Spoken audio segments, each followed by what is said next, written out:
Teología gnóstica y cristiana de la nueva era. Guillermo León Pérez.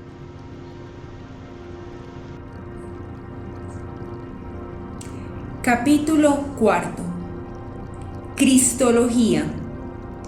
La cristología es aquella parte de la teología que está dedicada especialmente al estudio de la segunda persona de la Trinidad y su relación con el hombre en el proceso de hacerse carne para redimir al mundo.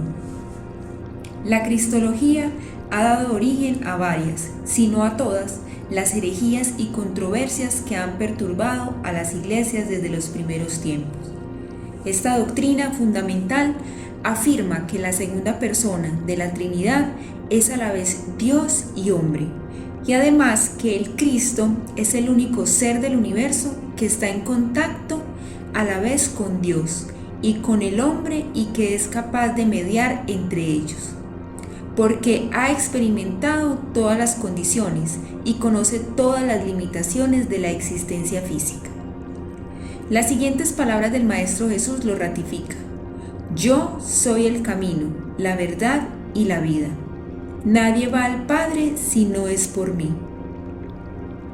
Igualmente lo hace el ritual gnóstico cuando dice: yo soy el Hijo, el Cristos cósmico, la poderosa mediación astral que enlaza nuestra personalidad física con la inmanencia suprema del Padre solar.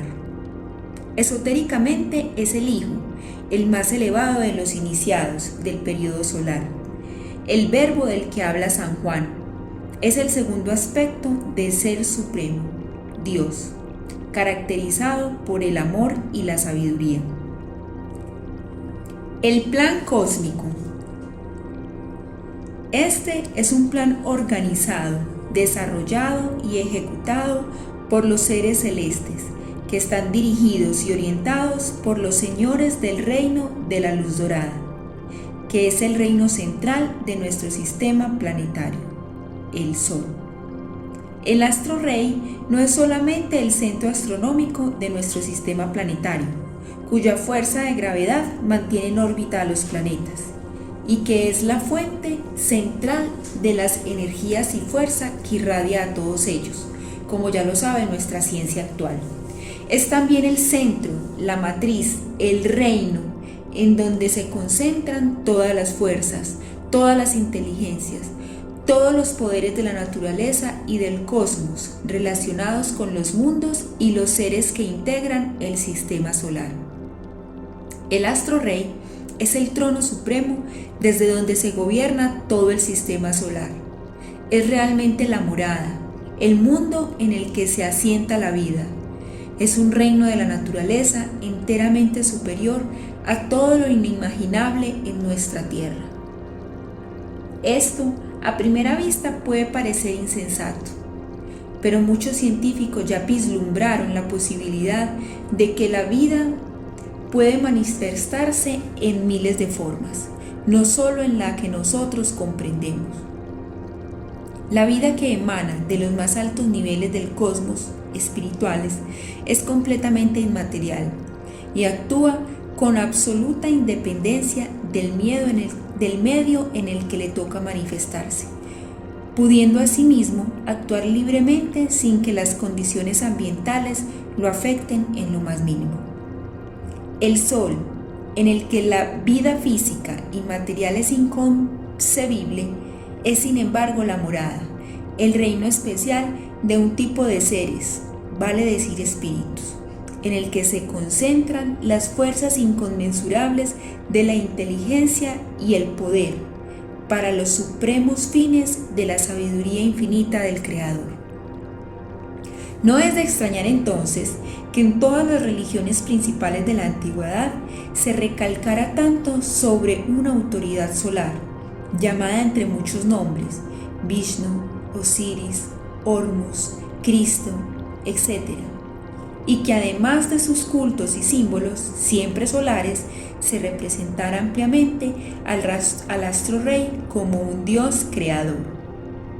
Este gigantesco plan evolutivo pretende ayudar de acuerdo con la ley cósmica de la evolución progresiva universal, al desarrollo y crecimiento de la raza humana en los campos físicos, psicológicos y espirituales de los planetas que aún no han llegado al cuarto nivel, como es el caso del planeta Tierra, debido al atraso en el sendero de la vida, por vivir aún en un estado tan deprimente de moral, de psiquismo y de espiritualidad.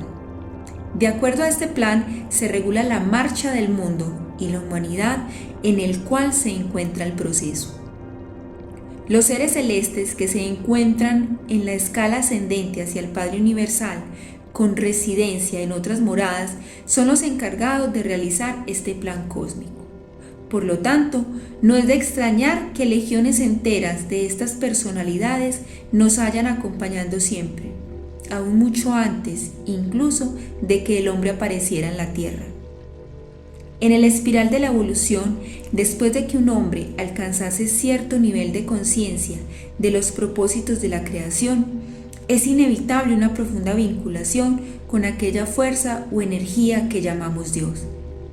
Es casi matemático y obligado que todo el que llegue a este nivel se dedique por completo a trabajar con el único y formidable propósito de ayudar al plan de Dios, el del crecimiento y desarrollo de todas las criaturas de menor nivel y la aceleración del conocimiento de Dios en todos los rincones y en todos los tiempos de la creación. Este mismo fenómeno se repite en todas las escalas de la evolución. Por ejemplo, el padre ayuda al crecimiento y desarrollo de su hijo, el hijo mayor ayuda al de su hermano menor, y el sacerdote o misionero ayuda al que todavía no ha comprendido lo que él ya ha comprendido. Es importante tener presente que el sistema universal de enseñanza está diseñado de manera gradual. Para quien se encuentre en un escalón puede ayudar a subir al que se encuentra inmediatamente más abajo, y el que a la vez pueda ser ayudado por el que está inmediatamente más arriba. Estar en un nivel bajo y pretender para su instrucción a un gran maestro o a un Dios en persona y despreciar a quienes se encuentran uno o varios escalones más arriba que ellos es un gran error que los hombres frecuentemente cometemos. Estos mensajeros, misioneros y operarios cósmicos, una de las banderas que más respetan y practican en el orden universal es la de la libertad individual y colectiva, como un principio sagrado. Ya es decisión del Creador que todo regrese a su origen, pero en forma consciente y voluntariamente. Estos servidores de Dios, llámeseles ángeles, misioneros, enviados, etc., una vez depositada la semilla o chispa de la inteligencia en una civilización que empieza el proceso evolutivo, permanecerán muy cerca, procurando que su libre albedrío no sea violado y que al mismo tiempo disponga de los elementos mínimos para un lento pero firme proceso de integración en la magna comunidad de la que han surgido y de la que no serán conscientes por mucho tiempo. No sobra decir que estas civilizaciones de seres superiores para esta apasionada misión poseen un alto nivel de conocimientos tecnológicos y espirituales, pues han llegado a dominarse a sí mismos y a sus instintos primarios, requisito básico de una civilización superior, y además han alcanzado el dominio del tiempo, el espacio y de las fuerzas naturales. Estos ángeles han hecho contacto y acto de presencia en nuestro arisco y primitivo mundo, con el propósito de cumplir varios trabajos contemplados en los planes divinos. Plan de ayuda, pero inevitablemente fueron tomados por los dioses o hijos de los dioses, y así consta en las viejas tradiciones, leyendas, folclore, dibujos y libros sagrados de las antiguas religiones.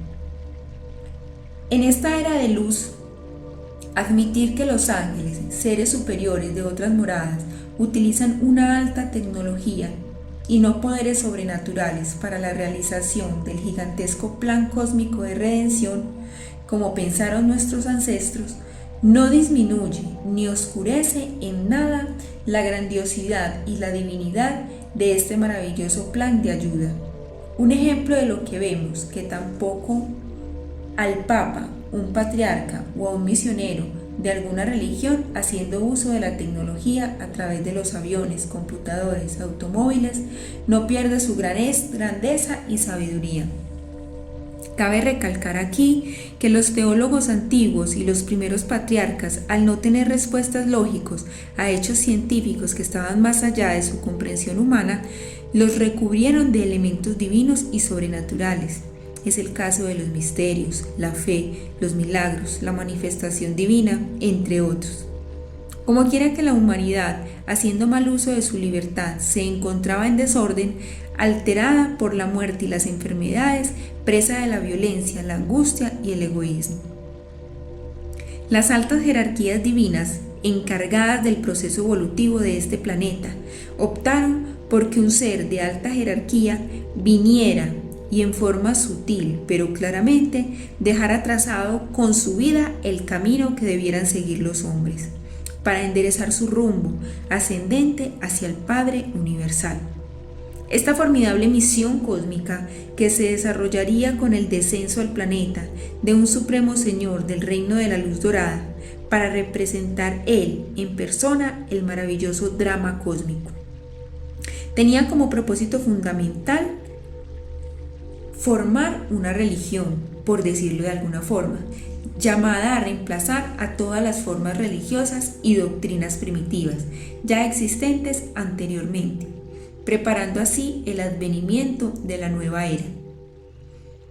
Esta religión superior es en esencia la doctrina del amor y la confraternidad.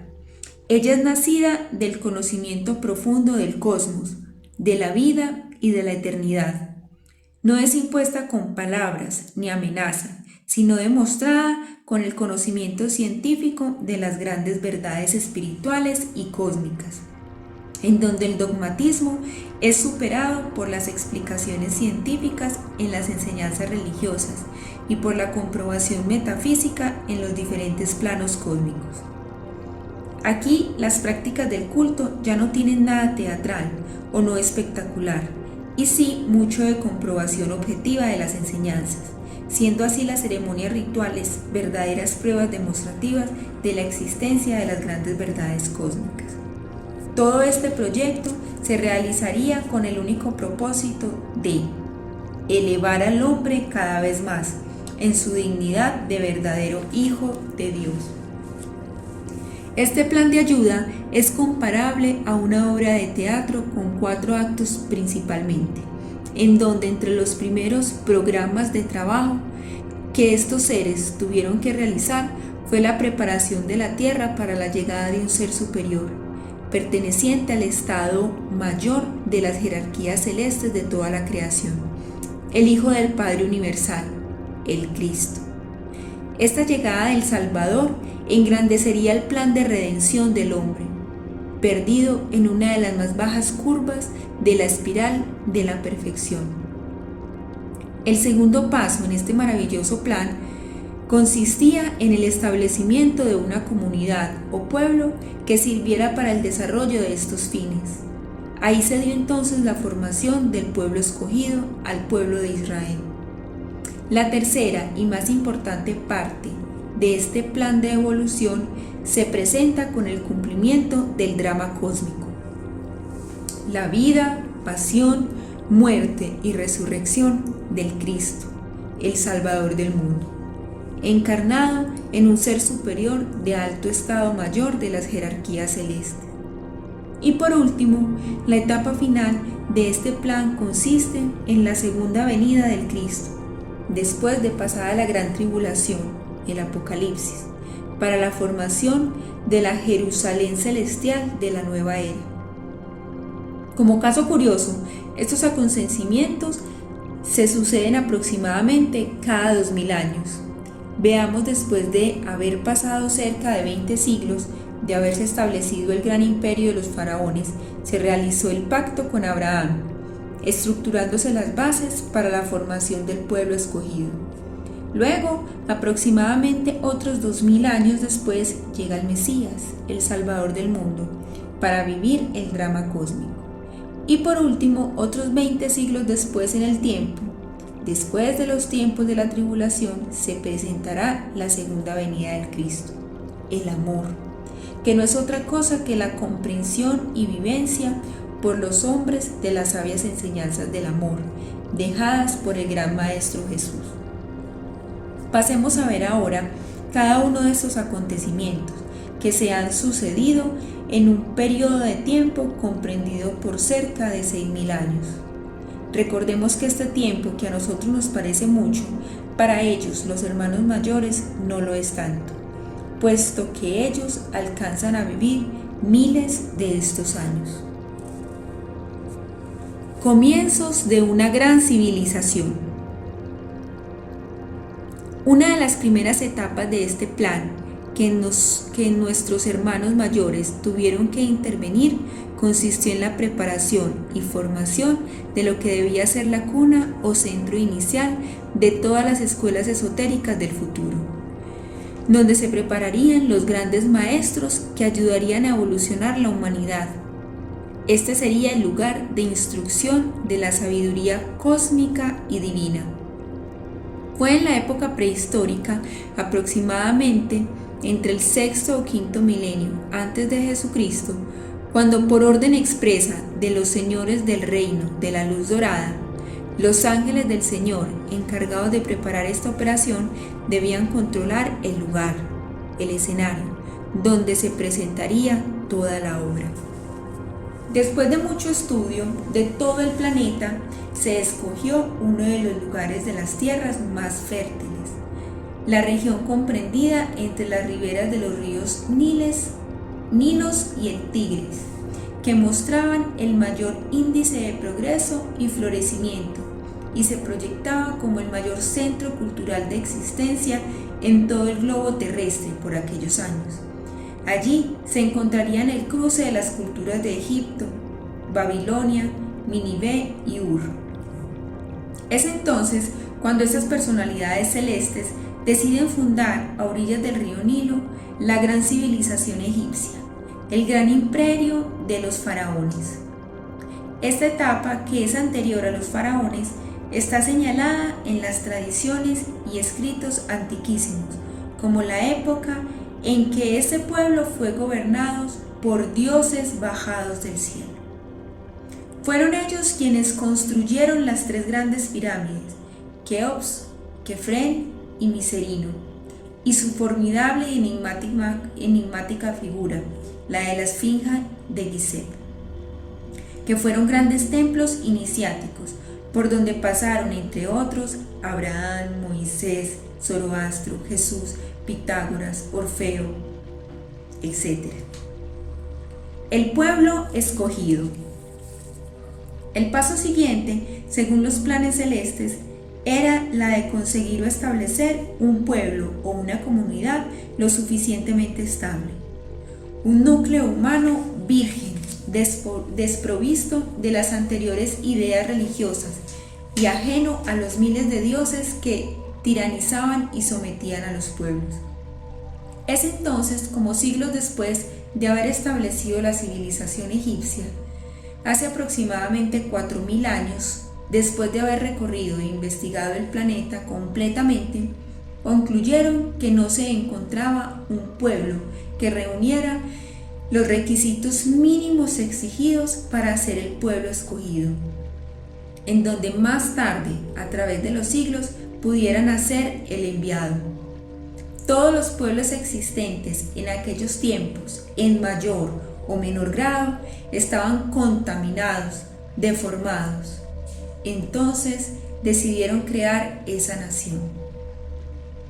Es así como fueron seleccionando y controlando a determinados individuos y familias, dando comienzos a las primeras apariciones y encuentro de los ángeles de Dios con los primeros patriarcas antidiluvianos.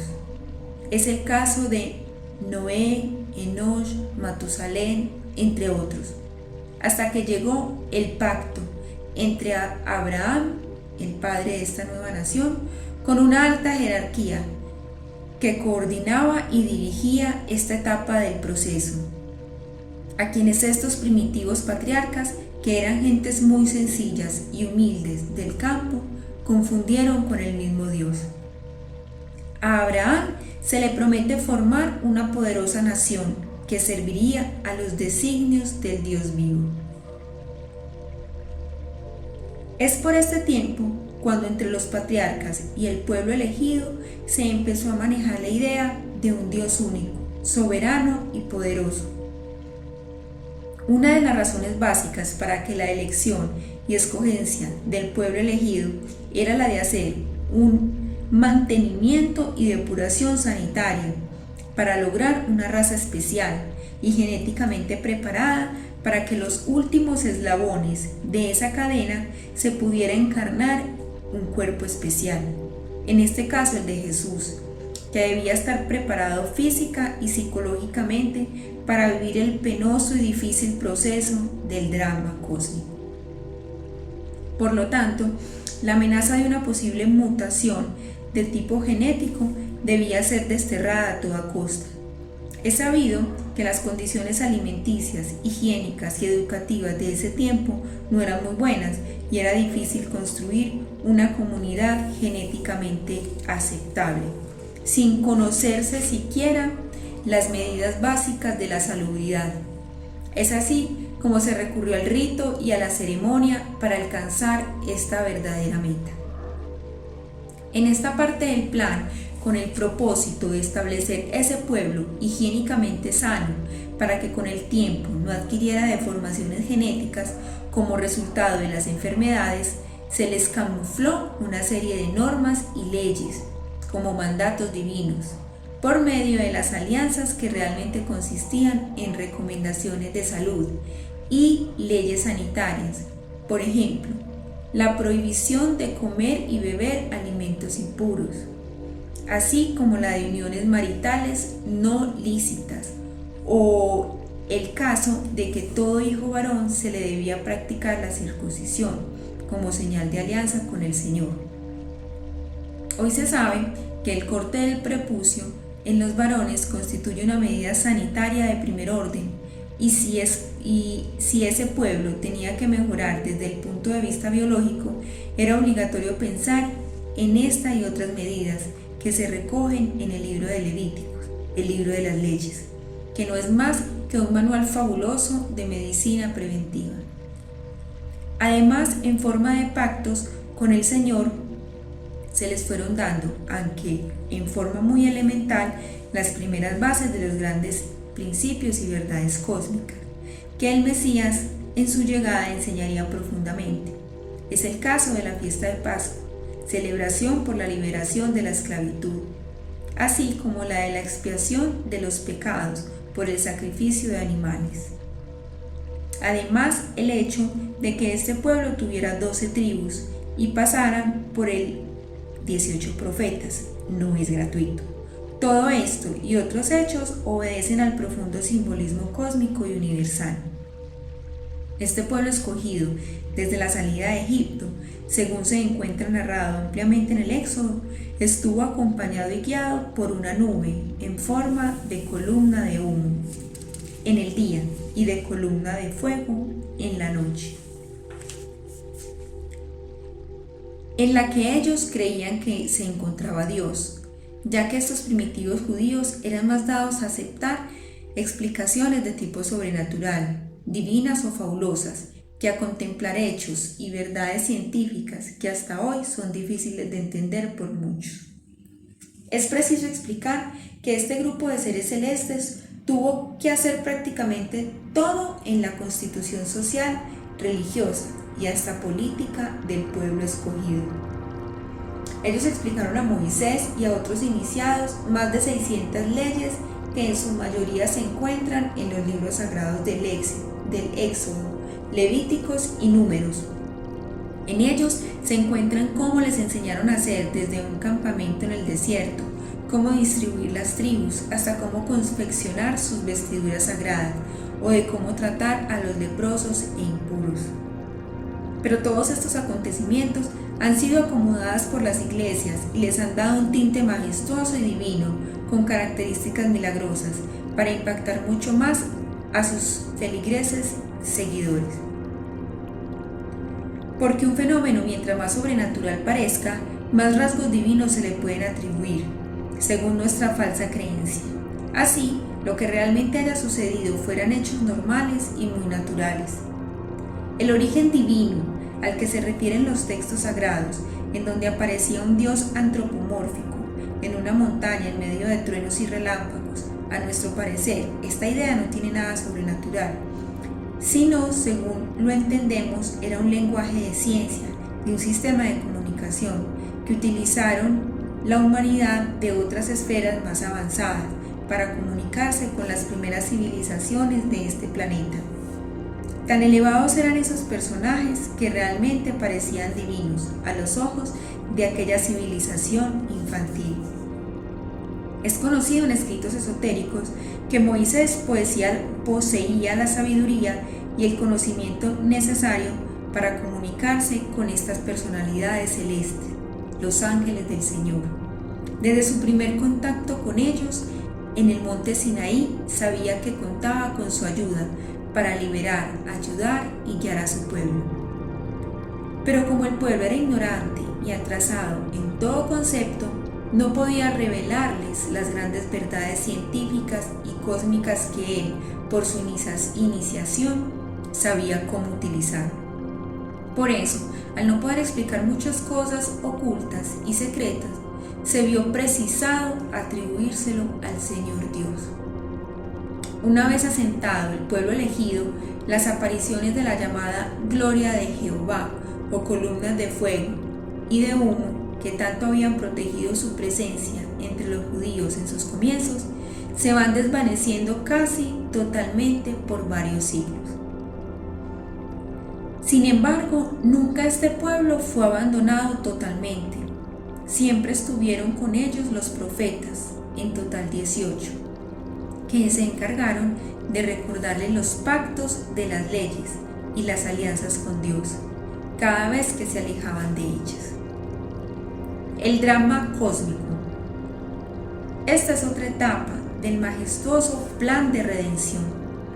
Consiste en la llegada del Mesías, el libertador, que liberaría para siempre al pueblo de la esclavitud y que fuera tan añorada por varios siglos por el pueblo de Israel.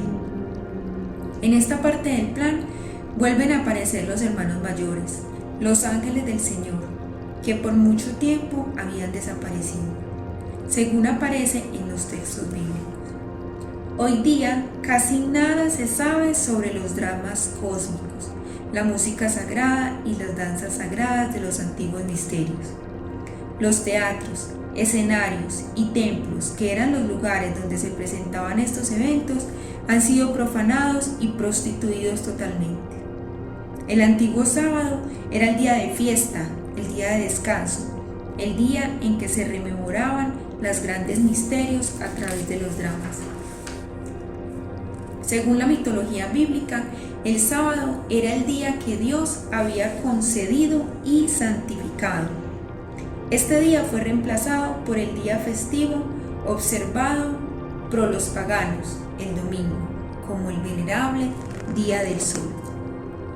Fue el emperador Constantino, a principios del siglo IV, quien expidió un decreto que hacía al domingo un día de fiesta pública en todo el Imperio Romano, y así se conserva hasta el día de hoy. De esta manera, el Día del Sol fue reverenciado por los paganos y por los cristianos, pues era su política reconciliar los intereses del paganismo con el cristianismo.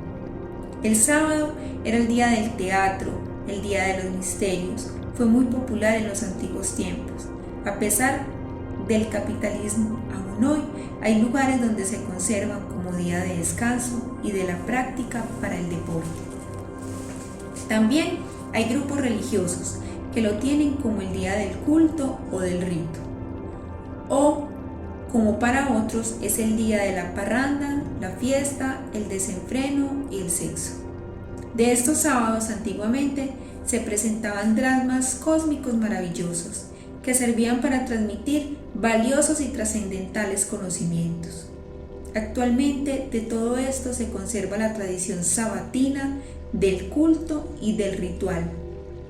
Entre estas obras teatrales, uno de los más antiguos e importantes es el drama del Cristo cósmico, donde se enseñaba, entre otras cosas, que cada hombre debía convertirse en un Cristo, si es que realmente aspiraba al reino del superhombre.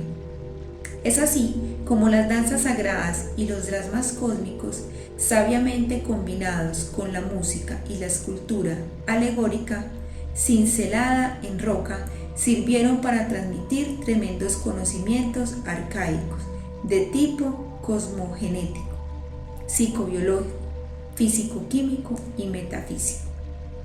Todo el drama de la vida, pasión, muerte y resurrección del Cristo es tan antiguo como el mundo. Este drama viene de las antiguas religiones del pasado y se les conoce en todos los rincones del mundo. En realidad, de verdad, existen desde hace mucho antes de la existencia de este mundo. Más aún, es conocido en todos los mundos del espacio infinito. Este proceso, vivido por Jesús de Nazaret, siempre ha existido secretamente, y lo vivieron todos los grandes maestros antes que Él, y lo tendrán que vivir los que vengan después de Él. Él lo vivió y lo personificó en este mundo físico. Para ello tuvo que preparar a sus discípulos y enseñarles a cada uno de ellos su papel, de manera que cada cual lo representara realmente.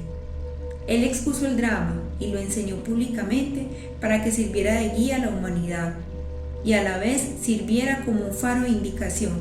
Pero el drama no es propiedad de él ni de nadie, es un drama absolutamente cósmico.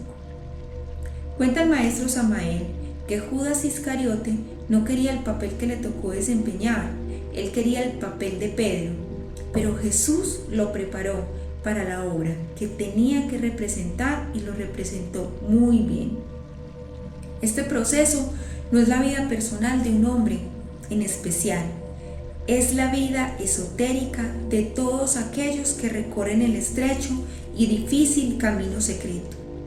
Esotéricamente, el drama cósmico es un proceso interior que debe vivir todo iniciado en los misterios de la vida y de la muerte dentro de sí mismo. Le toca hacerse cargo de todos sus procesos mentales, volitivos y emocionales.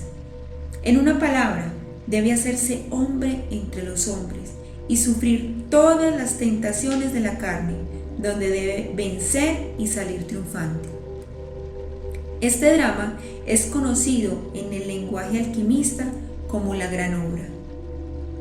Estos misterios de la vida, pasión, muerte y resurrección del Cristo son para vivirlos aquí y ahora, dentro de nosotros mismos. No es algo estrictamente histórico, como creen la mayoría de las personas. Es algo de actualidad, inmediato, que cada uno tiene que realizar en el trabajo de su vida. Esta obra presenta dos aspectos fundamentales.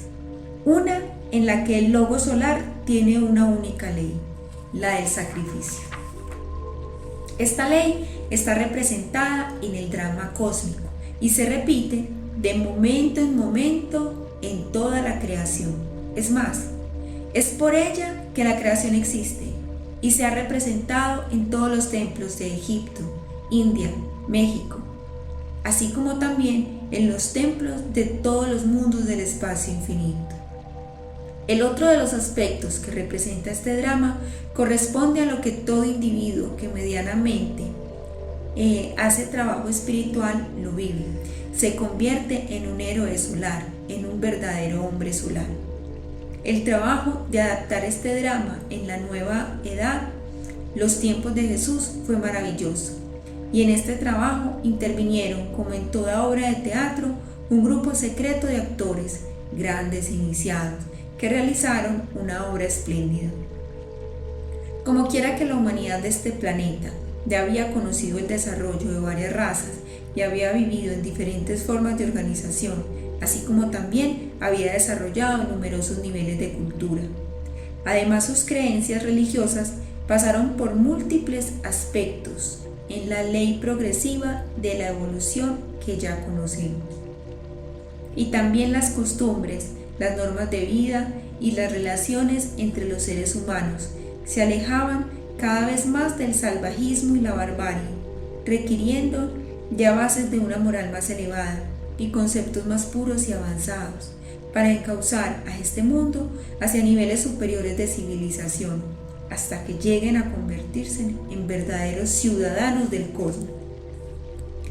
La esencia pura de la enseñanza crística era pues la de descender a la tierra para sentar las bases en las que debía de sustentarse esta nueva civilización, basada en la transformación del mundo y la humanidad, en amor y confraternidad.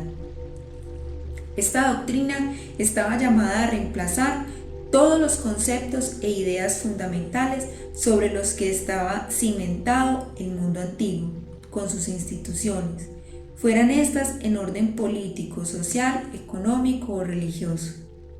Es ahí donde el Cristo, dando un ejemplo con su vida y muerte, dejaba ese nuevo mensaje en la tierra, del mandamiento del amor y la confraternidad, en que se resumían todas las leyes antiguas, llamando a los hombres a considerarse y tratarse como hermanos, para subir a niveles de vida más elevados y poder transformar este planeta en una morada propicia, en la que fuera posible establecer un reino de amor y armonía. En esta parte del plan de ayuda, tal vez a nuestro parecer, el más importante de todos los actos de esta obra corresponde al clímax de la obra, el momento máximo de entrega, y está dividida básicamente en dos partes.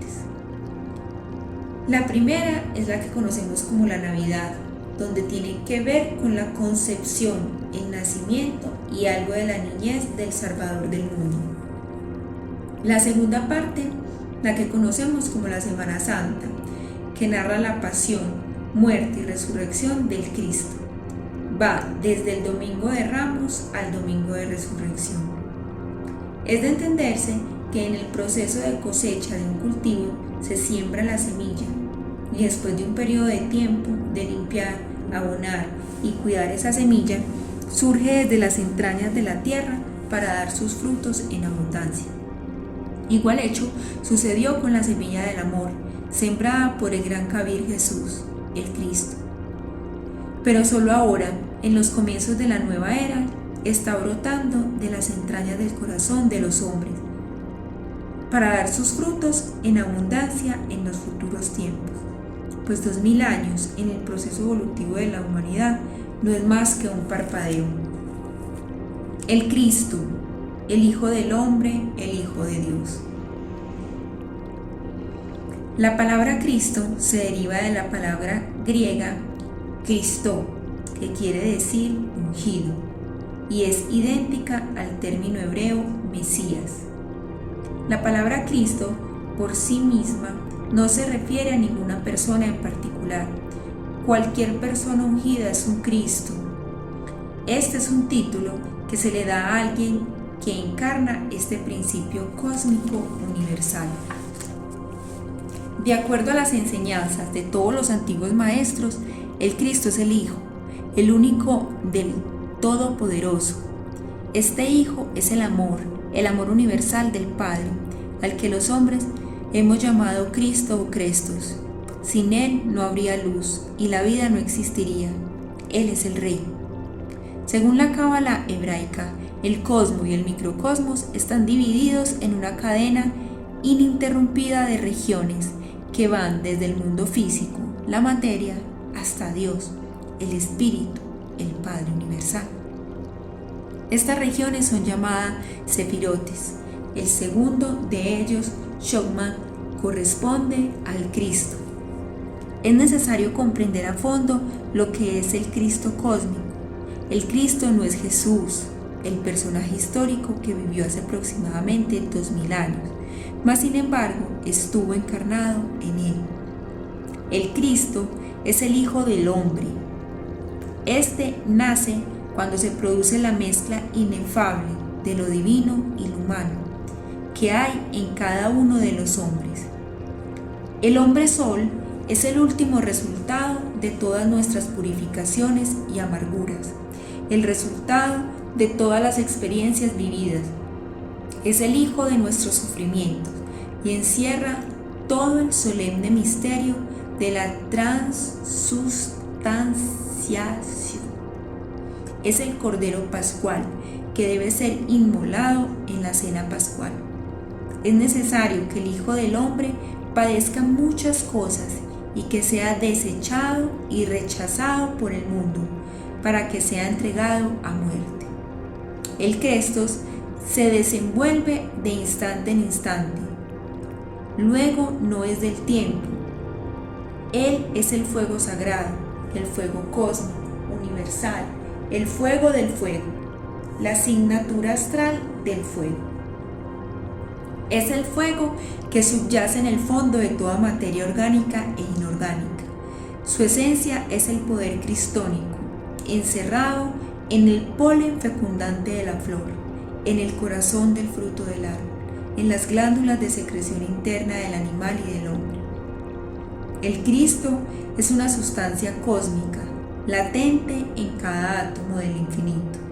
Es la sustancia que hace crecer la planta y brotar la semilla. Es el fuego sagrado que da la vida a todo lo que existe. Este fuego tiene el poder de crear los átomos y de desintegrarlos, y puede manejar las fuerzas cósmicas universales. En consecuencia, tiene el poder de crear los universos.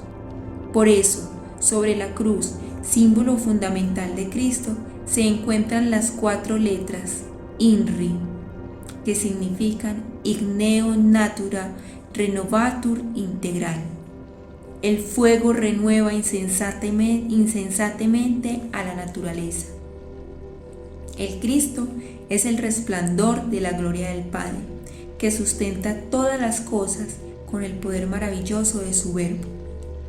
La sustancia crística inunda todos los espacios infinitos. Es el mediador entre el Espíritu puro universal, el reino del Padre y el mundo de la materia. Esa sustancia crística maravillosa que refleja el poder, la gloria y el esplendor del Padre.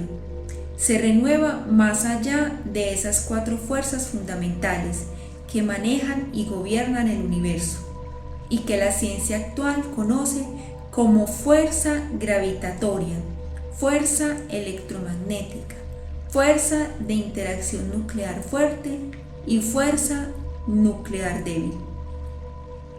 La fuerza Cristo es la que realmente nos redime, la sangre del Cordero es la que nos salva. El Cristo cósmico vino al mundo para redimir al hombre, Hijo de Dios. Encarnar al Cristo cósmico dentro de cada uno es vital y fundamental para convertirnos en un verdadero hijo del hombre, Hijo de Dios.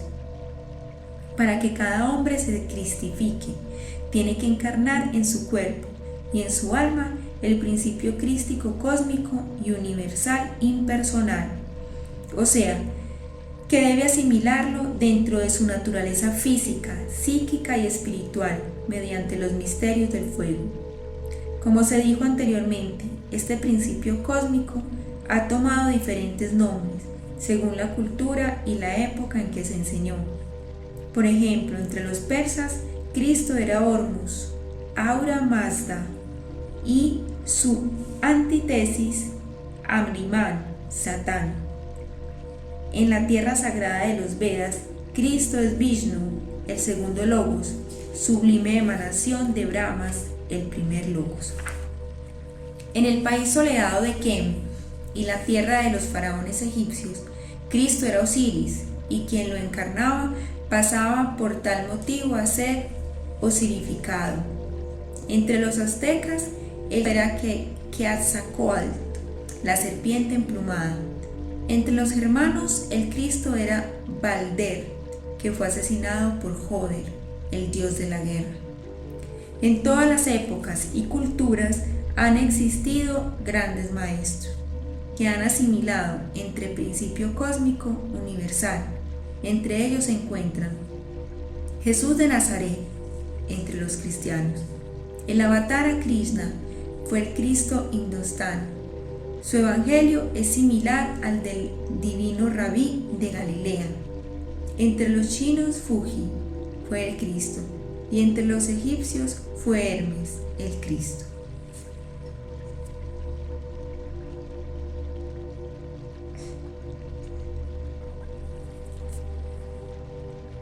La vida de Cristo entre los hombres tiene un sentido más profundo y trascendental que el que aparece superficialmente.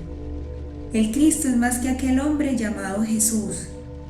A pesar de tener una base histórica en todos los grandes iniciados que se han cristificado, especialmente en Jesús de Nazaret, el Cristo también tiene un sentido místico y espiritual, y estos se han recubierto de una leyenda. Estos aspectos del Cristo, el hilo de la historia, el hilo de la leyenda y el hilo místico han estado entrelazados y tienden a confundirse los unos con los otros. Los tres están torcidos en una sola cuerda. El hilo de la historia, por ejemplo, corre el peligro de desaparecer casi totalmente, prevaleciendo los otros dos.